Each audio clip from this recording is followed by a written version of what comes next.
Good morning dear students, कैसे हैं आप सभी। उम्मीद है आप लोग अच्छे होंगे, घर में अच्छे से पढ़ाई कर रहे होंगे। क्लास 7 साइंस सब्जेक्ट में हम चैप्टर 15 पढ़ रहे हैं बच्चों, जिसमें हम पढ़ रहे हैं स्थिर विद्युत संपर्क द्वारा आवेशन। क्रियाकलाप 6 हमें पढ़ना है बच्चों। आज आवश्यक सामग्री में हम 2 प्लास्टिक के स्केल लेंगे, है ना। यहाँ पर 2 स्केल लिए हुए हैं जो प्लास्टिक के हैं, ठीक है। और एक प्लास्टिक स्केल को कागज़ से 5 से 6 बार रगड़िए। चित्र 15.3 क, यानी कि ये वाला नंबर क, इस प्रकार आवेशित स्केल को दूसरी प्लास्टिक की स्केल से स्पर्श कराइए। तो हमें क्या करना है बच्चों, इसमें जो आवेशित स्केल है, आवेशित स्केल यानी कि जिसमें आवेश उत्पन्न हो चुकी है, ऐसे स्केल को हमें क्या करना है, दूसरी प्लास्टिक के स्केल से संपर्क कराना है, यानी कि उससे हमें संपर्क कराना है ना, स्पर्श कराना है, सॉरी, स्पर्श कराना है।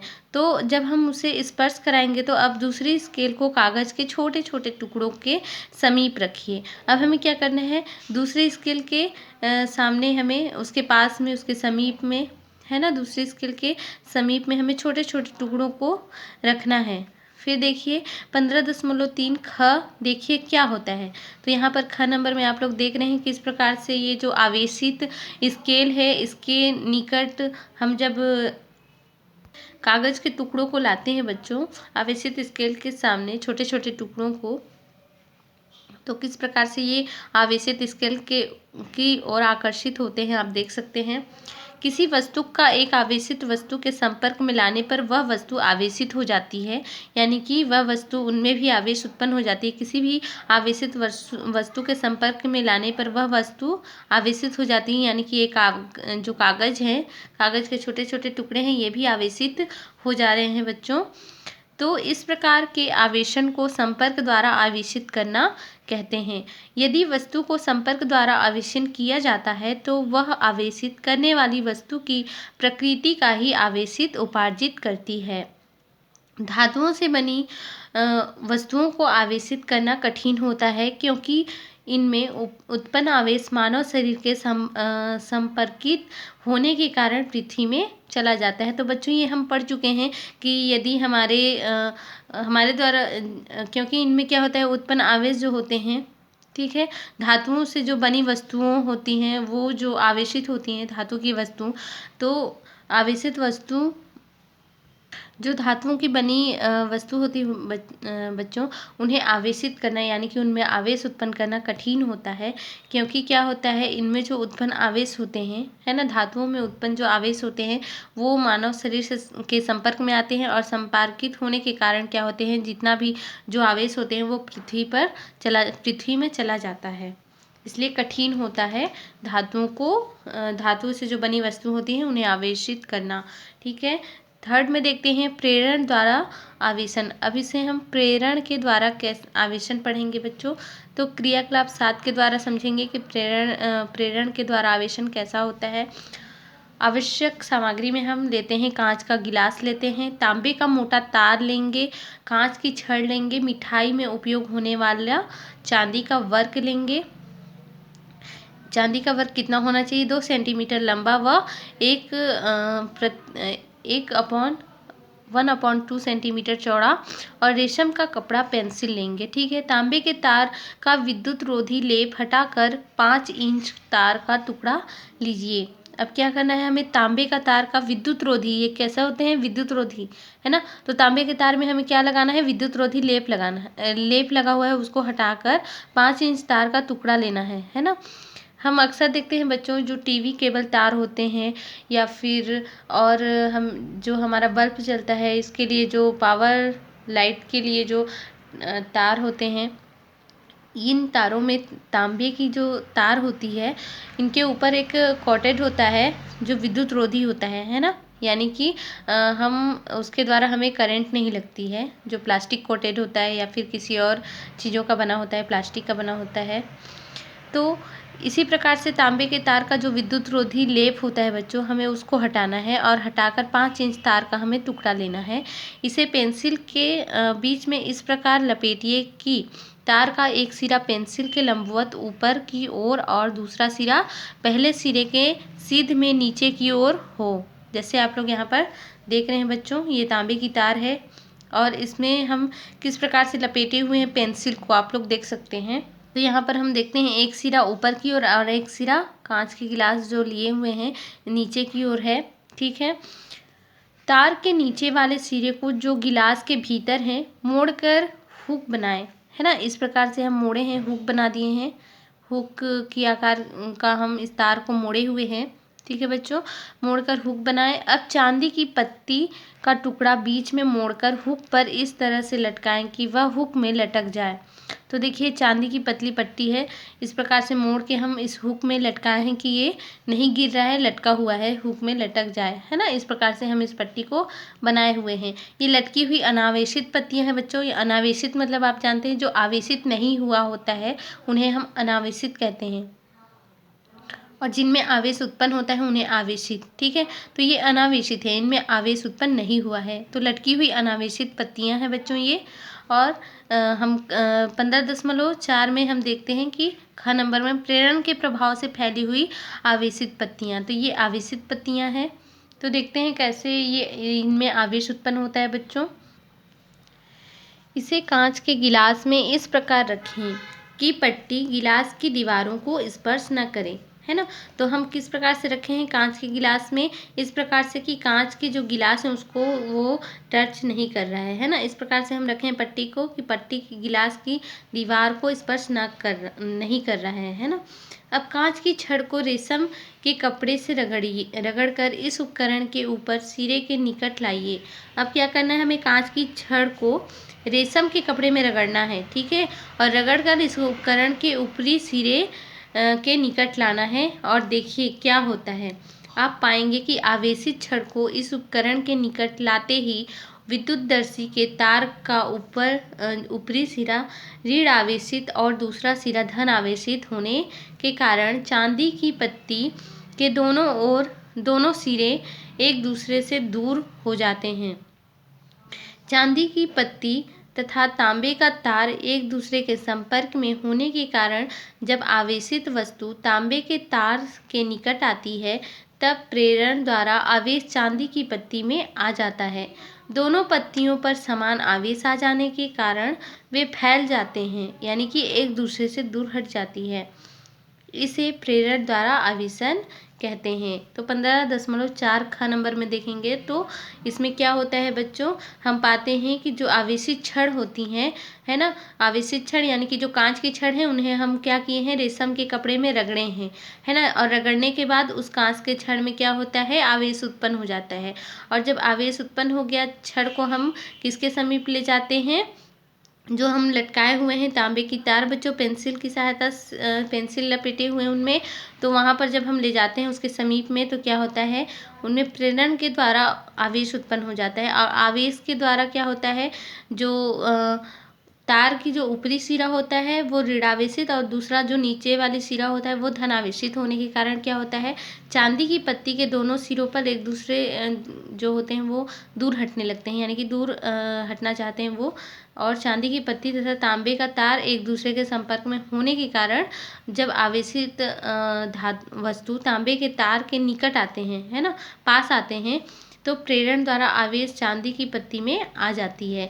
यहाँ पर हम डायग्राम के द्वारा भी समझेंगे बच्चों। यहाँ पर आप देख रहे हैं ये कांच के छड़ हैं जो आवेशित हैं और इसे हम इस तांबे की तार के पास लाते हैं तो इनमें भी आवेश उत्पन्न हो जाता है। और ये ऋण ध्रुव और ये धन ध्रुव होने के कारण क्या होता है, इनमें आवेश उत्पन्न हो जाता है। और जो ये चांदी की पत्ती यहाँ पर लटकाई हुई है वो क्या होती है, वो एक दूसरे से दूर भागने की कोशिश, दूर हटने की कोशिश करते हैं, दूर एक दूसरे से दूर हट जाते हैं। यहाँ पर आप लोग देख सकते हैं क्योंकि इनमें भी आवेश उत्पन्न हो जाता है बच्चों, दोनों पत्तियों पर समान आवेश आ जाने के कारण ये फैल जाते हैं, है ना, समान आवेश आ जाता है। और ये देखिए इस प्रकार से फैले हुए दिखाई दे रहे हैं, इसमें नहीं फैले हैं पर इसमें जब आवेश उत्पन्न होता है तो किस प्रकार से एक दूसरे से ये दूर हट गए हैं, फैल गए हैं। इसे ही प्रेरण द्वारा आवेशन कहते हैं बच्चों। ठीक है, 15.5 स्वर्ण पत्र विद्युतदर्शी। अब हम स्वर्ण पत्र विद्युतदर्शी के बारे में पढ़ेंगे। स्वर्ण पत्र आप सभी जानते हैं सोना, है ना, सोना को ही स्वर्ण पत्र कहा जा रहा है, यहाँ पर स्वर्ण कहा जाता है। स्वर्ण पत्र विद्युतदर्शी एक संवेदनशील उपकरण है। इसकी सहायता से किसी वस्तु में आवेश की उपस्थिति का परीक्षण किया जाता है। बच्चों, ये स्वर्ण पत्र विद्युतदर्शी एक संवेदनशील उपकरण है ना। इसके द्वारा क्या करते हैं, इसकी सहायता से किसी भी वस्तु में आवेश की उपस्थिति का परीक्षण किया जाता है। ठीक है, किसी भी वस्तु में आवेश की उपस्थिति है या नहीं है, इसका टेस्ट किया जाता है। परीक्षण मतलब उसका जांच किया जाता है। ठीक है, इसमें प्रायः कांच के एक जार में धातु की एक छड़ होती है। यहाँ पर हम देख रहे हैं, ये एक कांच की जार है, देख रहे हैं, और इनमें एक धातु की छड़ है। ठीक है, जिसके एक सिरे पर धातु की एक चकती जुड़ी होती है और जो जार के मुंह के ऊपर होती है। ये जो जार के मुंह के ऊपर एक चकती जुड़ी हुई है और धातु की छड़ के दूसरे सिरे पर सोने की 2 पत्तियां लगी होती हैं। यहाँ पर देख रहे हैं, सोने की 2 पत्तियां लगी हुई हैं जो कांच के जार के अंदर लटकी हुई होती है। 15.5 चित्र में कांच के जार के अंदर में ये है। जब स्वर्ण पत्र विद्युतदर्शी के ऊपरी सिरे के निकट कोई आवेशित वस्तु लाई जाती है। जब स्वर्ण पत्र, ये स्वर्ण पत्र है, तो स्वर्ण पत्र विद्युतदर्शी के ऊपर है ना, ऊपरी सिरे के निकट कोई आवेशित वस्तु को लाई जाती है। यहाँ पर कोई आवेशित वस्तु को लाई जाती है तो उसके स्वर्ण पत्र एक दूसरे से हट जाते हैं। तो देखिए, जो स्वर्ण पत्र है, सोने का जो पत्र है, पत्ती है, वो एक दूसरे से हट जाती है जो उसके क्योंकि पत्तियां प्रेरण द्वारा आवेशित हो जाती हैं। आवेशित वस्तु को हटा लेने पर पत्तियों का हटाव समाप्त हो जाता है। उक्त प्रयोग को सूखे वातावरण में किया जाना उचित होता है। तो ये प्रयोग को सूखे वातावरण है ना, जहाँ नमी कम हो, सूखा वातावरण हो बच्चों, यहीं पर यह प्रयोग को आप लोग कीजिएगा। ठीक है, अब हम देखते हैं 15.6 वायुमंडल में आवेश। वायुमंडल में भी आवेश उत्पन्न होता है बच्चों, आप सभी को पता है या नहीं पता है तो आप जान जाएंगे। अभी हम पढ़ेंगे वायुमंडल में आवेश। आदिकाल से ही लोग मेघ गर्जन तथा तड़ित विद्युत से परिचित रहे हैं। तड़ित विद्युत से परिचित रहे हैं। लगभग 250 वर्ष पूर्व बेंजामिन फ्रैंकलिन ने यह सिद्ध किया कि तड़ित आवेश कणों के कारण घटित होने वाली एक प्राकृतिक घटना है ना। ये प्राकृतिक घटना है बच्चों, इन्हें हम कृत्रिम घटना नहीं कह सकते क्योंकि ये मानव द्वारा नहीं होता। मेघ गर्जन जो होता है ये प्राकृतिक घटित होता है ना। कुछ प्रयोगों द्वारा यह देखा गया कि बादलों में पानी की अत्यंत सूक्ष्म बूंदें धन आवेश ग्रहण करती हैं। तो हम देखें बच्चों, जो बादल होते हैं, ये बादल क्या होते हैं, पानी होते हैं जो बादलों के रूप में इकट्ठे होते हैं। तो ये बादल में पानी की अत्यंत सूक्ष्म बूंदें, यानी कि बहुत ही छोटे छोटे बूंदें क्या ग्रहण करती है, धन आवेश ग्रहण करती हैं। बड़ी तथा भारी बूंदें ऋण आवेशित हो जाती हैं। धन आवेशित सूक्ष्म बूंदें हल्की होने के कारण हवा के प्रभाव से बादल के ऊपरी भाग की ओर गति करती हैं। तो बच्चों, जिस प्रकार से हम देखते हैं, जो धुआं होता है, जो गैस होता है, ये सब हल्की होती हैं, है ना। हल्के होने के कारण ऊपर की ओर जाती हैं, ऊपर की ओर उड़ती हैं। इसी प्रकार से जो सूक्ष्म बूंदें होती हैं पानी की, जो धन आवेशित होती हैं सूक्ष्म बूंदें, ये हल्की होने के कारण हवा के प्रभाव से बादल के ऊपरी भाग की ओर गति करने लगती हैं, है ना, गति करती हैं। और ऋण आवेशित बूंदें नीचे भाग की ओर आती हैं, है ना, क्योंकि वो भारी होती हैं, इसलिए वो ऊपर न जाकर के किस भाग में आती हैं, वो नीचे की ओर गति करती हैं। तो यहाँ आप लोग डायग्राम भी देख रहे हैं बच्चों। चित्र 15.6 विपरीत आवेश वाले बादलों के बीच विद्युत विसर्जन, है ना।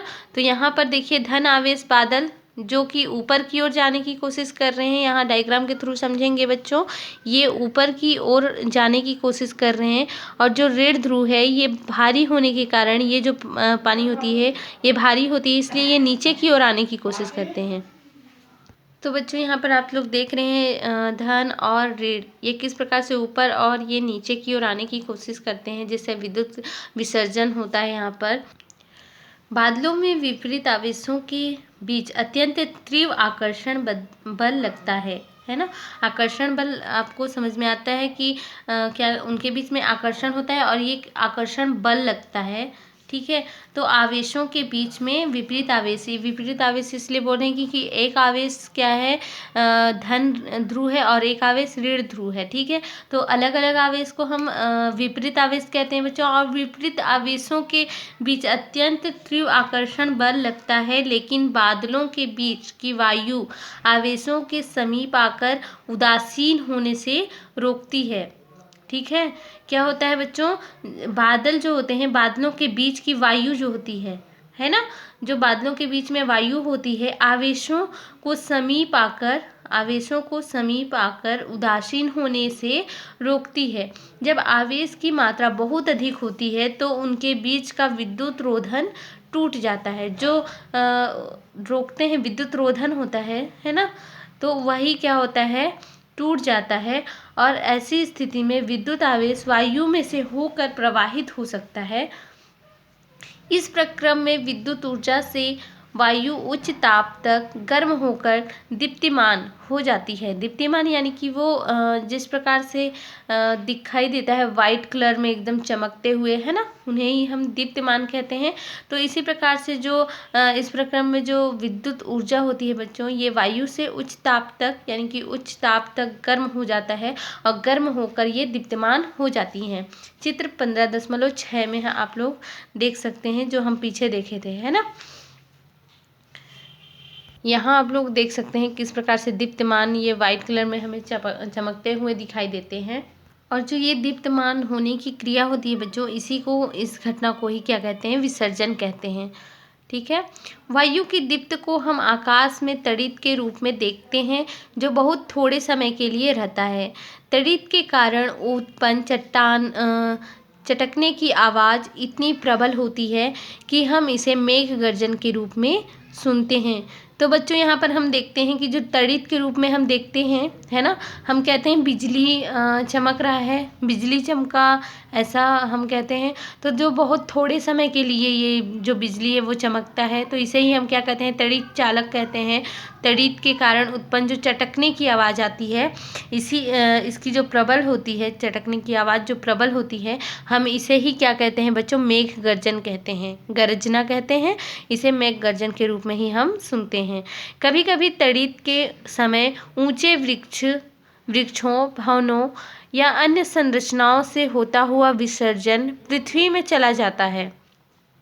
होता है बच्चों, क्या होता है, जब बिजली चमकने लगती है, जब इनमें तड़ित होती है, तो ये क्या होते हैं, ये पेड़ों में से होके, भवन में से होकर ये कहाँ पहुँच जाते हैं, पृथ्वी पर पहुँच जाते हैं। ठीक है। पृथ्वी तक चला जाता है और उन्हें क्षतिग्रस्त कर देता है ना, यानी कि हानि पहुंचाता है। 15.7 में हम देखेंगे, जैसे यहाँ पर ऐसा होने पर हम कहते हैं कि तड़ित आघात हुआ। तड़ित के समय मनुष्यों तथा जीव जंतुओं को भी नुकसान हो सकता है, कभी कभी उनकी मृत्यु तक हो जाती है। तो बच्चों, इन आवेश के कारण, जो ये तड़ित के कारण क्या होता है, कभी कभी पेड़ पौधे की भी मृत्यु हो जाती है, जीव जंतुओं की भी मृत्यु हो जाती है, और जो पृथ्वी है, हमारे भवन है, इन्हें भी नुकसान पहुँचता है। हम बोलते हैं ना, गाज मार दिया, नॉर्मली हम यही बोलते हैं कि गाज मार दिया, पेड़ों को गाज मार दिया, इसको गाज मार दिया। हमारे कभी कभी क्या होता है, जो पंखे होते हैं, कूलर होते हैं, टीवी होते हैं, इन्हें भी गाज मार देते हैं। यानी कि इन सभी जो हमारे पृथ्वी पर उपस्थित जितने भी वस्तु होते हैं, पेड़ पौधे होते हैं, जीव जंतु होते हैं, है ना, तो इन सभी को इस तड़ित से बहुत आघात होता है बच्चों। मनुष्य तथा जंतुओं को भी नुकसान हो सकता है, कभी कभी मृत्यु भी हो जाती है। मैदानी इलाकों की अपेक्षा पहाड़ी क्षेत्रों में तड़ित आघात जल्दी जल्दी होता है ना।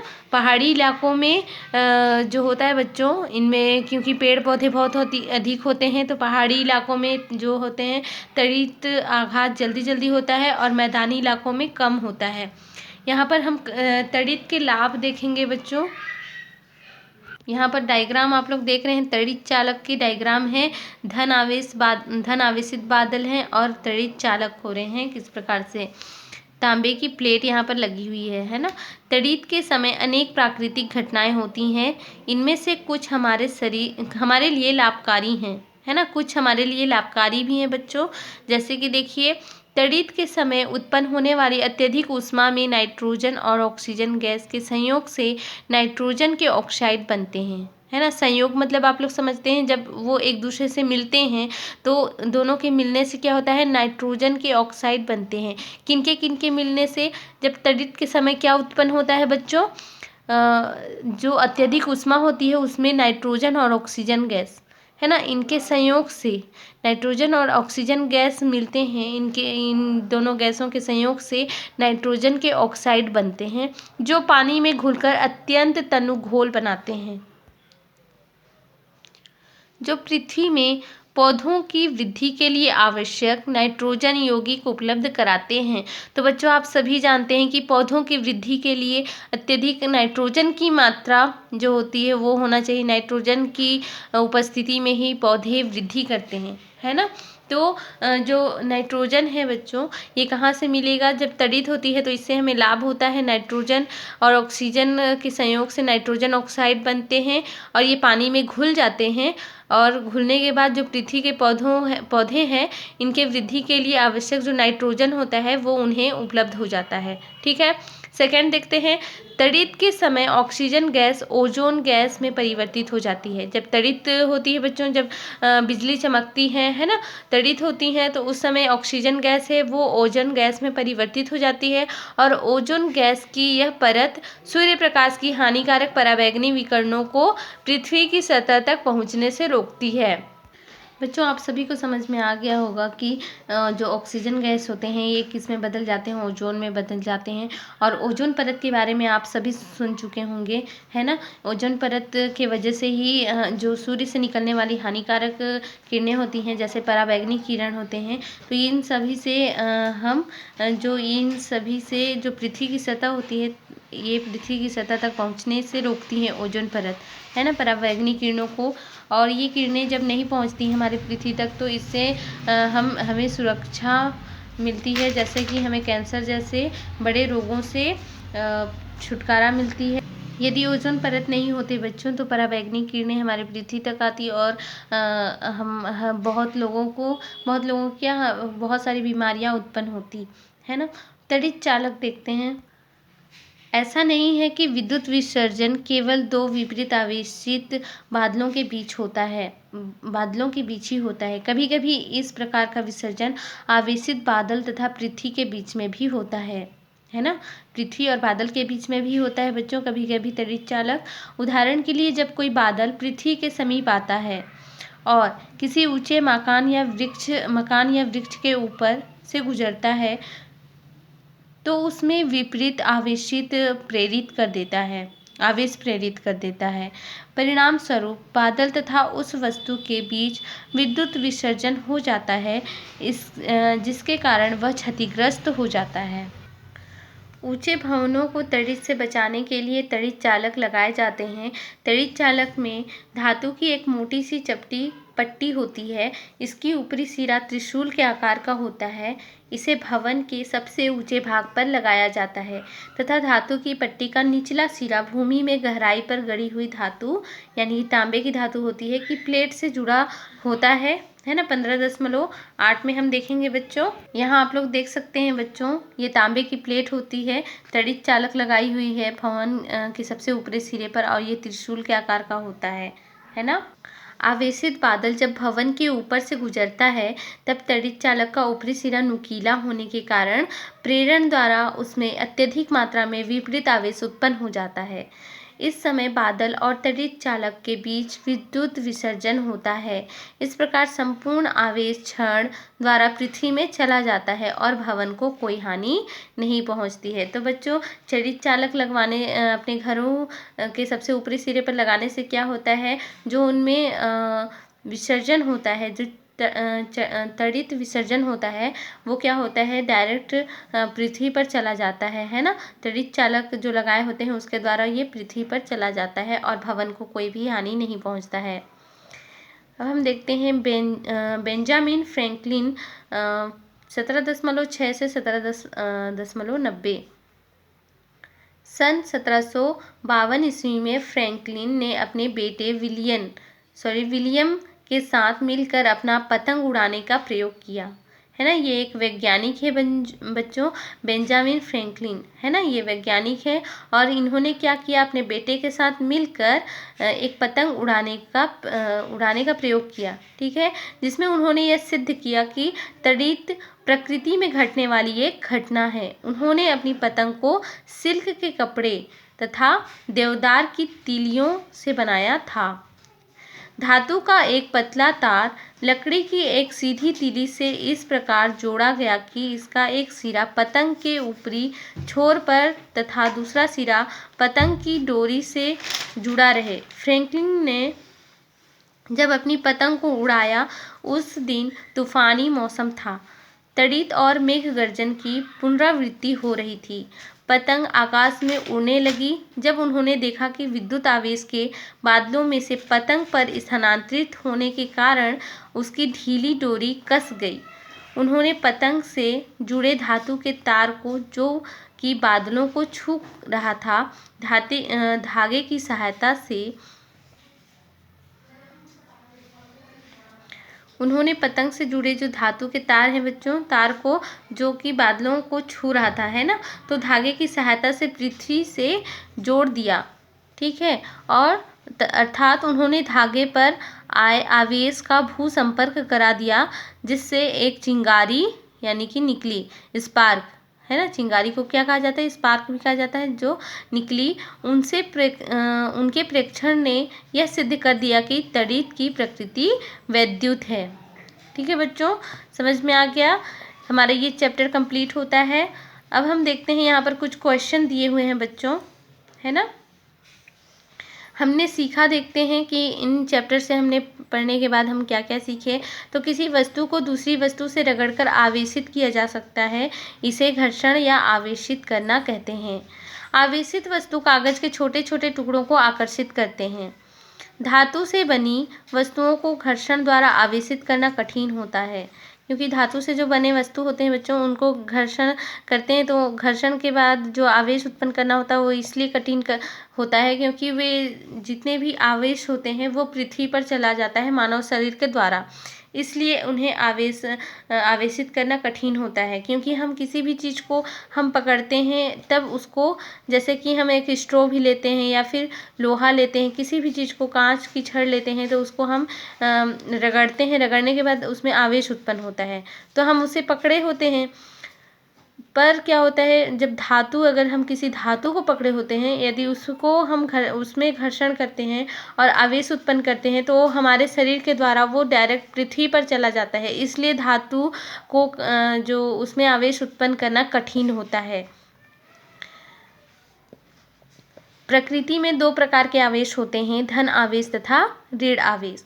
सजातीय आवेश, सजातीय मतलब आप लोग जानते हैं एक ही जाति के, है ना, तो सजातीय आवेश में परस्पर प्रतिकर्षण तथा विजातीय आवेशों में आकर्षण होता है। जो एक ही प्रकार के होते हैं उनमें क्या होता है, प्रतिकर्षण होता है, और जो विजातीय, जो अलग अलग जाति के होते हैं, जैसे धन और ऋण ध्रुव, है ना, धन धन ध्रुव एक ही आवेश हो गए, तो ये दोनों में क्या होगा, प्रतिकर्षण होता है। पर धन और ऋण ध्रुव जब आपस में जब एक दूसरे के समीप लाते हैं तो उनमें आकर्षण होता है।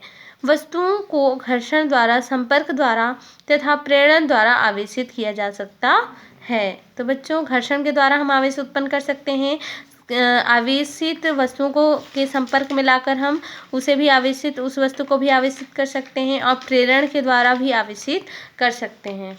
जैसे बच्चों हम देख चुके हैं कि जो प्लास्टिक की स्केल होती है, यदि हम उसे आवेशित किए हुए हैं और उस स्केल को हम कागज़ के छोटे छोटे टुकड़ों के समीप लाते हैं, तो छोटे छोटे कागज़ के टुकड़ों में भी आवेश उत्पन्न हो जाता है ना। तो संपर्क, इसी संपर्क के द्वारा हम आवेश उत्पन्न कह सकते हैं।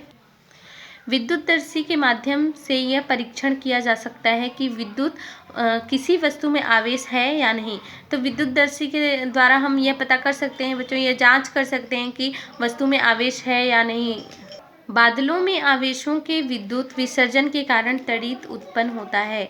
तड़ित चालक द्वारा मानव के जान माल की सुरक्षा की जाती है। तो बच्चों, यहाँ ये हमारा चैप्टर जो होता है वो कंप्लीट होता है। यहाँ पे कुछ क्वेश्चन दिए हुए हैं बच्चों, सही उत्तर चुनकर लिखिए, ठीक है। तो ये सही उत्तर चुनकर आपको लिखना है। दो वस्तुएं और अ और ब को रगड़ने पर यदि अ में ऋण आवेश या धन आवेश या ऋण आवेश आ जाता है तो ब में होगा, क्या होगा ब में, है ना। तो 2 वस्तु, तो इस प्रकार से दिए हुए हैं बच्चों, इसे आपको कंप्लीट करना है। निम्नलिखित में से किसको घर्षण द्वारा आसानी से आवेशित किया जा सकता है ना। मनुष्य का शरीर होता है विद्युत का, कौन से विद्युत का होता है, सुचालक, कुचालक, या इनमें से कोई नहीं, या कभी कुचालक कभी सुचालक। तो ये सभी जो सही उत्तर है इन्हें चुन कर लिखना है, ये आपका होमवर्क है बच्चों। और रिक्त स्थान की पूर्ति कीजिए, ये आपका होमवर्क है। ठीक है, ठीक है बच्चों, हमारा ये चैप्टर कंप्लीट होता है। नेक्स्ट वीडियो में हम नेक्स्ट चैप्टर स्टार्ट करेंगे, चैप्टर 16। ठीक है बच्चों, बाय बाय, टेक केयर।